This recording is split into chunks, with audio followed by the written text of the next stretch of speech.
Sonic Team, a studio that I absolutely adore. I mean, obviously I do, I'm a SEGA guy, always have been, always will be. You got your Sonic games, obviously, but besides all of that is everything else, from the more well-known Night series, which yes I have covered in the past, and to the crazily obscure stuff like Kokoro Scan, which is a sort of game that scans your voice and tells you what mood it is for the Nintendo DS. Yes. As far as I can tell, there's not really much in this for us Westerners to work out. All I know is that the trailer zooms into a guy's nipples and turns into a bear. Yep. Strange enough for you? I love finding out that stuff like this exists, and if I could actually speak Japanese, then perhaps I would do a video on this mood detector. But I can't. So instead I've decided to look at a Sonic Team series that did make it to Western shores for the same system that everybody seems to have forgotten about nowadays, even though it was seriously awesome. A game that I actually got on import for my Nintendo DS because us Brits got that massive grey brick 3 months later than the Americans, and out of the free games I got for the system, nothing blew me away more than Sonic Team's dating simulator, Feel the Magic, XYXX. And today I've decided to give it a sort of mini complete history treatment of sorts. So, join me as we take a trip down my own personal memory lane with Sonic Team's forgotten dating simulator. Welcome to Slope's Game Room.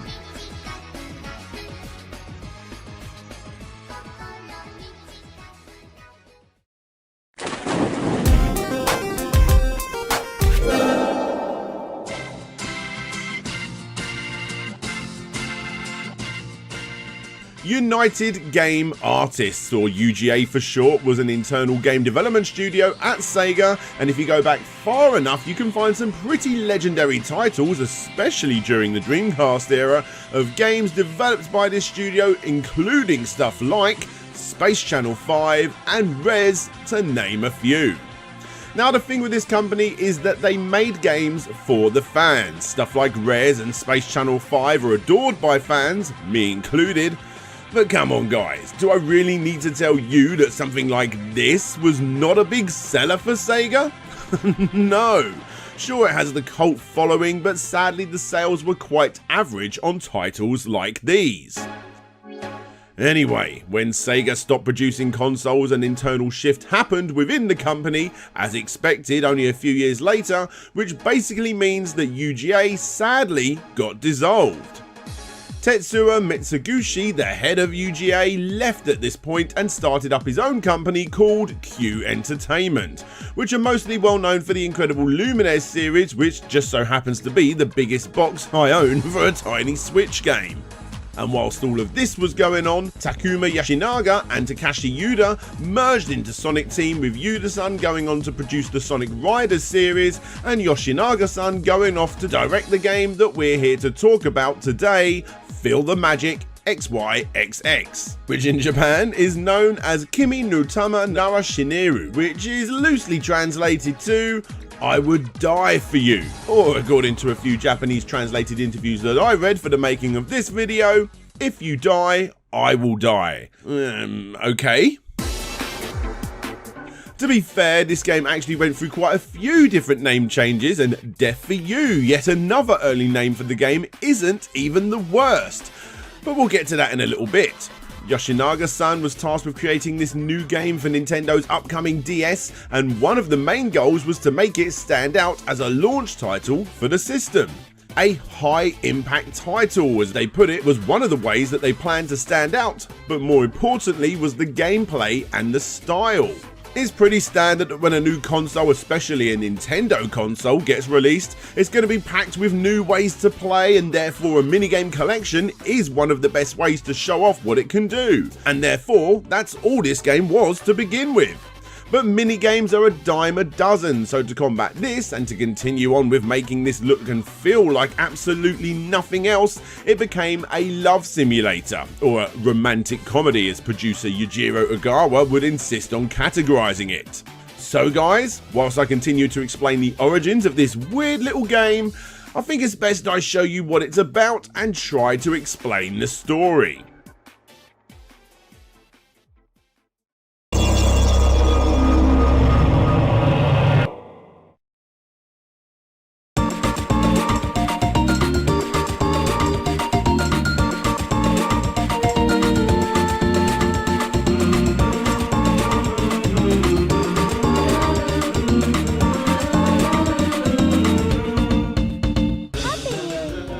So here it is, feel the magic, and the story goes a little something like this.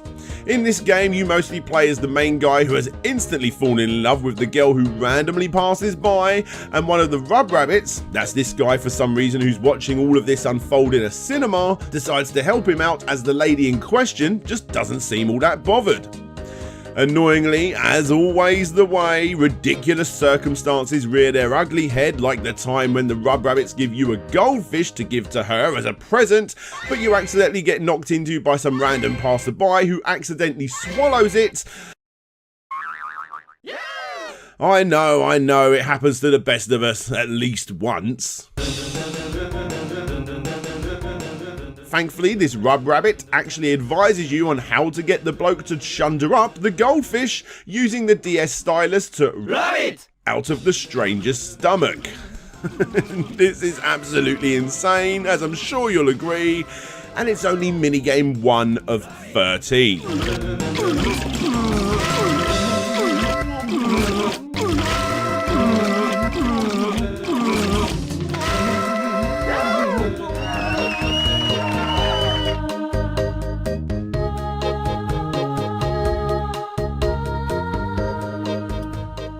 Oh, her beauty, so splendid. As the goldfish task went so bloody well, you decide to join the Rub Rabbits gang in an attempt to impress her by doing a whole variety of stunts and random other minigames, all of which were used to completely show off the Nintendo DS's abilities.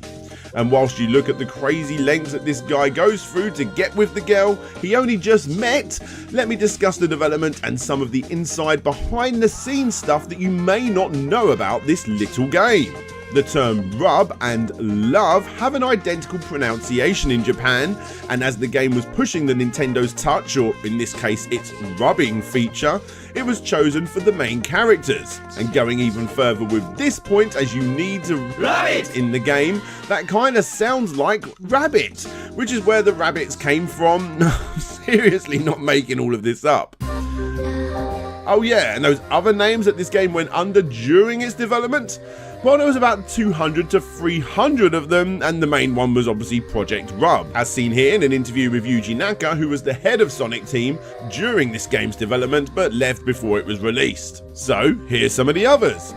Love Goldfish, Briskly Fire Love, Love Touch, Attractive Girl and Single Boy, Bodacious Courtship, Love This Love, and best of all, Rubbing Lovers. The idea of having to use the stylus as much as possible with no need to move the left and right hand separately, as Yoshinaga-san put it, was done so that this game could also be played by everybody, and honestly, it does just that. As the game progresses on, you get introduced to a purple punk looking character who acts as the Bowser of the game, because just as this lady's starting to take a shine to you, this bloke ends up stealing her. But little did he realise that you also have a Mohican too under your helmet, and as we all know, Mohicans equals lasers, so both of you end up shooting lasers at each other through the power of rubbing, of course, until you defeat him and you finally win the girl's heart. And you complete the game.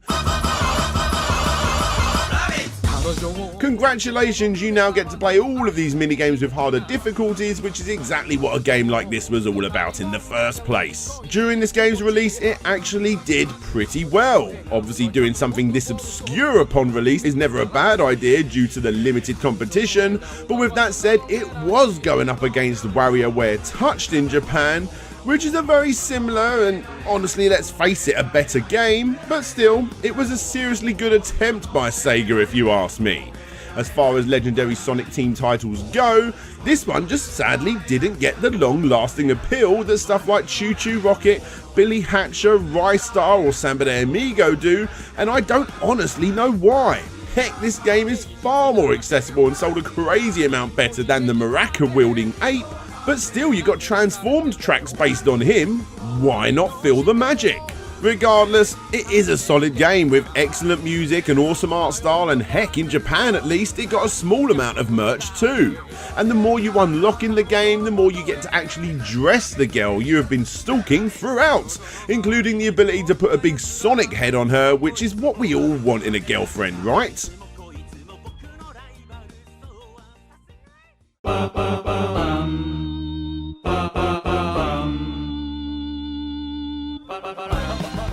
As stated, the game sold very well for the time, well enough in fact to warrant a sequel. This is Rub Rabbits, known in Japan as Akachan Wadoku Kara no, which translates to, wait for it, where do babies come from? Seriously? Sonic Team made a game on a Nintendo console called Where Do Babies Come From? Cue the greatest caution screen ever.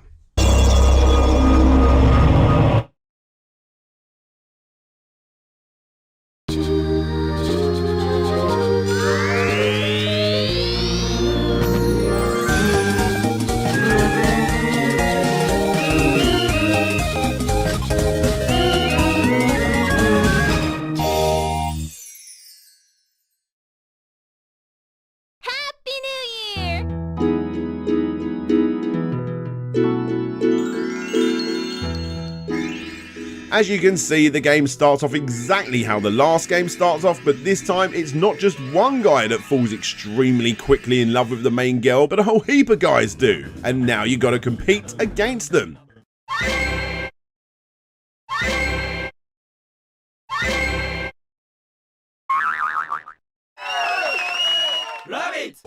Essentially what you got here is the same game, just slightly refined. I don't really need to explain too much here, as I think the gameplay shows off exactly what you need to do.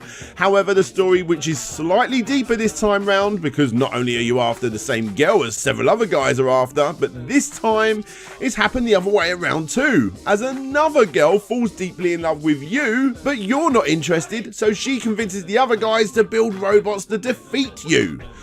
She gets mega jealous at the end of the game when the girl you're chasing finally falls in love with you, and you need to collectively turn your love for your girlfriend into a whirlwind to defeat her, and then it's the end of the game and the big reveal happens.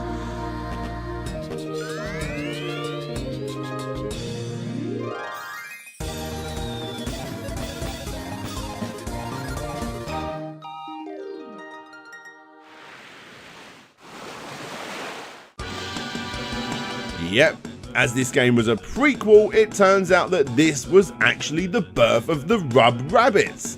The same Rub Rabbits that help you in the original game. As stated, in my mind, it's a little criminal that this game series, even though it was pretty popular during its heyday, is sadly pretty much all but forgotten about nowadays. Not even getting little references thrown in on compilation games. And you know what? The Switch is desperate for a cheap minigame series based on these Rub Rabbits. Nintendo tried it and in my opinion failed with 1-2 Switch, and until that awesome day comes when we get a proper WarioWare Switch game, I think it would be pretty awesome if SEGA brought this series back one last time. See you later. Yes guys, thanks for checking out the video. I want to give a big special shout out to all of my Patreons, of course, but first let's give a big shout out to this video's sponsor, once again, Player One Clothing. Be sure to go over to the website that you see on the screen and use code SGR20 for 20% off all of your retro gaming and movie related garments. And of course, if you guys want to go and pre-order yourself the Mega Drive Mini, then there's links below for that or any of the games that you see playing on the screen. But anyway, back to those patrons. A big special shout out going to Gary Pinkett, That Retro Video Gamer, Mantis, Ryan Burford, Andrew Dalton, Ben Jackson, Jonathan Hayward, Christopher Turnbull, Phil Lowlins, Tomek Rabowski, Mr. Vestec, Retro to Next Gen, Hawk89, Dina, Robertson Dunn, Lefty Intrigued Gaming, Abby Morris, Tim Labonte, Asobi Quang DX, Tim Lunn, Hernandez, Pixels.Limited, aka Samuel Victor, Red the Beard, Conrad Constantine, Pretendo64, Kareem the Elephant, Casey Garner, Blitz Hedgie, King Link Reviews, Gemma at Mr. T-Shirts, Dan Petit, Primetime Penny Sleeve, Mike H. Fell, Lucas Softail, Ye Old Hamburger, Gregory Arden, Ronnie Method, SSWB, Solex Captor, Jeremy Rodriguez, Nick Pollard, Bram Perez, Marcus Kingham Cup, Tyndall, June, The Geeky Dad, Richard Carter, aka Fantastic Dizzy, Todd Portflow G, and of course Petty Mew. If you want to get your name shouted out, get your name shown, come and see what I'm working on, and come and join the exclusive rooms on Discord and see plenty of other updates, then please do click the link that you see on the screen. Don't forget to subscribe, give the video a thumbs up, a thumbs down, whatever you prefer.